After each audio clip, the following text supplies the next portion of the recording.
G'day guys, this is Omega back with another video. Hey, I've just been looking at all these recent terrorist attacks around the world, and it's an ongoing war, it's an ongoing battle with Islamic terrorism and fundamentalism and extremism, whatever you want to call it. But every time there's an Islamic attack, whether it's in Australia, whether it's in England, whether it's in America, whether it's in France, wherever they may be, there's this mantra which seems to be spewed out, which is it's ISIS's fault. ISIS has claimed responsibility. Now, listen, anyone can claim responsibility. Anybody has the power to get online and say, "Look, we did it. It's our fault." And why wouldn't they claim responsibility for everything? I mean, if you really understand Islamic fundamentalism, they've got every vested interest in claiming responsibility. Now, it seems that our Western governments have jumped on board with this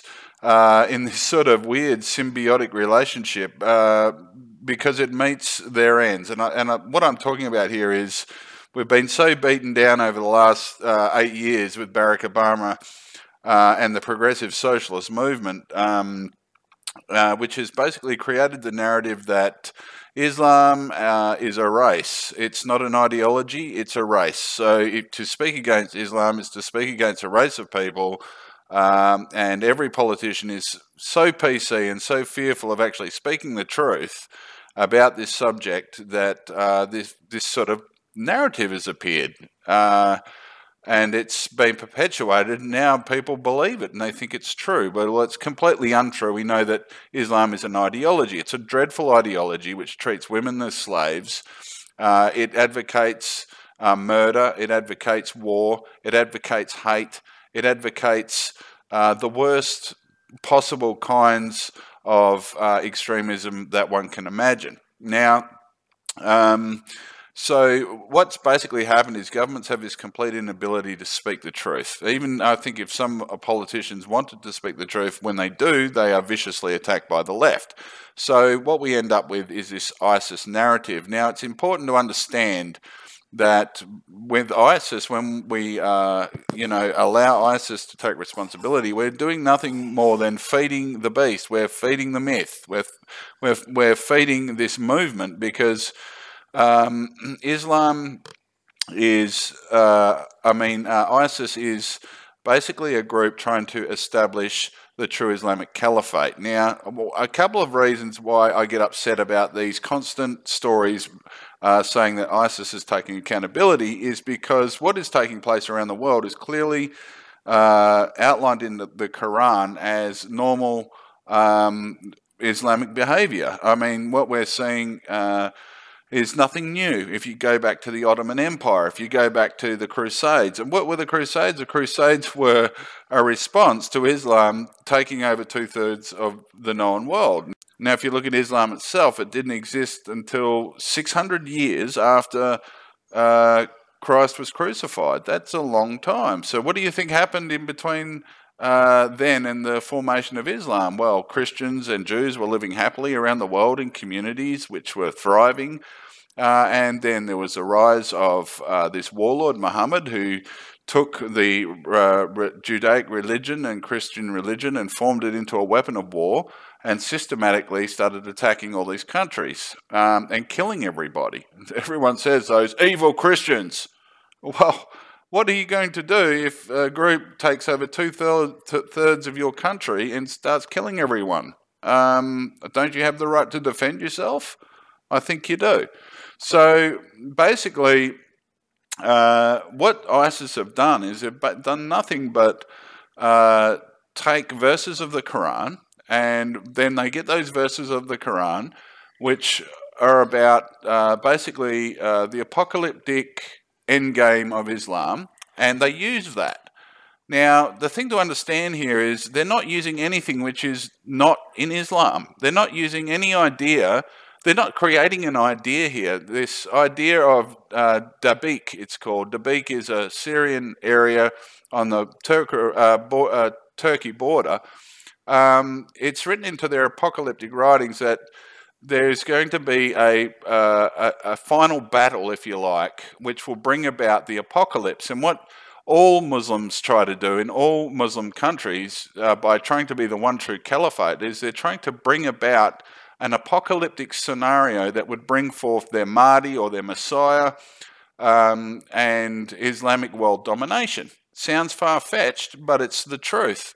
When we see these so-called lone wolf attacks all around the world, they are basically proclaiming Islam's dominance over the world. They're proclaiming that Islam is the one true religion, and basically being obedient to the verses of the Quran which talk about forceful jihad. Now, all jihad, the spread of Islam, is done forcibly. You look at history, that's why the world is in a real state at the moment, because historically, when Islam moves into a country, there's only one end to that. They take it over. They take it over forcibly. They take it over politically, and then they turn it into a theocracy. And these theocracies work towards establishing the true caliphate to bring about the apocalyptic writing of the Quran. That's the system. That's the system everywhere we go. Now, they say that ISIS takes responsibility, and it's almost like they're saying that Islam had nothing to do with it. These people were not practicing Muslims. Their whole entire ideology was built around ISIS. Well, it's just completely untrue. And like I said, our politicians have a complete inability to face this fact that ISIS is not responsible for all of this. Islam is. And it doesn't matter. You can look across a wide variety of sects of Islam, but they all have the same apocalyptic writing. It's sort of like when you look at Christianity, they all have common to Christianity is salvation, for example, through Christ. Well, in the Quran, it's common to all parts of Islam that there will be an apocalyptic endgame.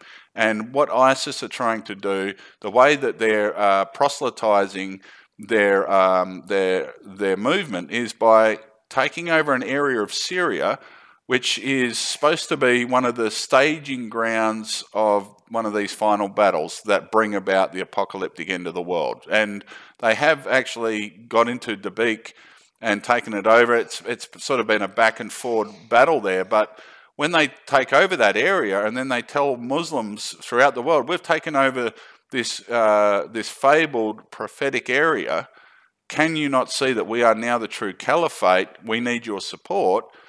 Those Muslims, those good Muslims who are following the Quran obediently, now if you read the Hadith, the life of the Prophet Muhammad, who is a perfect example of how to live out Islam, extremely violent, rape, murder, all that stuff is not seen as sinful when it's perpetrated against the unbelieving world. It's not a sin to kill an unbeliever. It's actually a righteous act. It's a righteous act to take them as slaves. It's a righteous act to either kill or enslave Jews.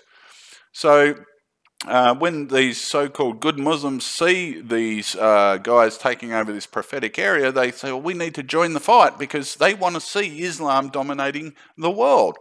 And as much as you've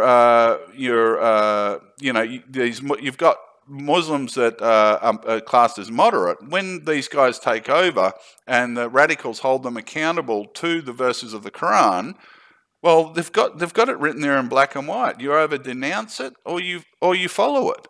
And being Muslims, they're going to say, well, we're going to follow it. Now, don't get me wrong, there are a lot of Muslims, and I travel to Muslim countries and I see a lot of Muslims who don't want anything to do with Islam. They're sick of it. That's why you go to Muslim countries. They want to watch movies. They like the music. They just want to live normal lives. But the Islam is, which means domination or submission, won't allow people to live normal lives. It never has, and it never will. And I think a good step forward would be some honesty for people who actually want to have an opinion on this whole thing, to actually study it and actually have a look at what the end game of Islam is.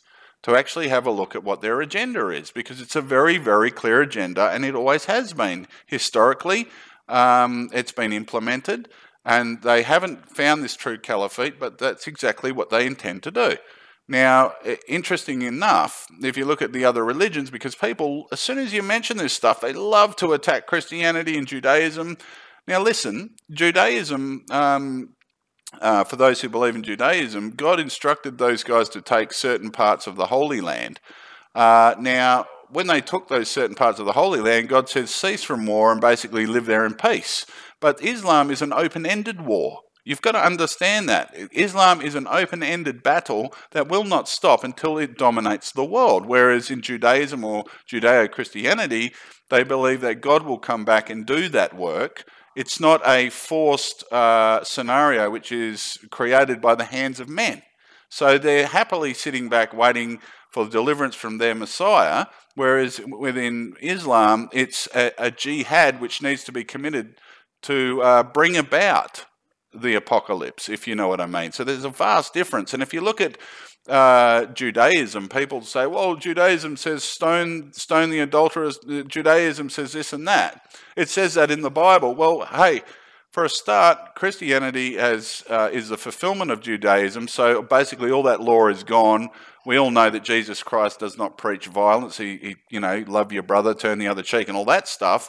But if you look at Israel, when's the last time you saw somebody stoned to death for adultery? When's the last time you see a gay thrown off a building? When's the last time you saw somebody beheaded in Israel? So it's very, very clear that Israel has reformed. Judaism has reformed. So the only way for Islam is for them to reform. The problem with that is if you try to reform Islam in any way or change it in any way, you're seen as apostate. Thus why we see the wars of Sunni and Shiites. Thus why we see why Muslims plant bombs in other Muslim mosques. Because they regard them as apostates for not following the true interpretation of Islam, which is a violent jihadist interpretation. So I hope I've brought some light to this. It's a big topic. I'll be happy to answer any questions. Until then, I'll be back soon with another video. Cheers.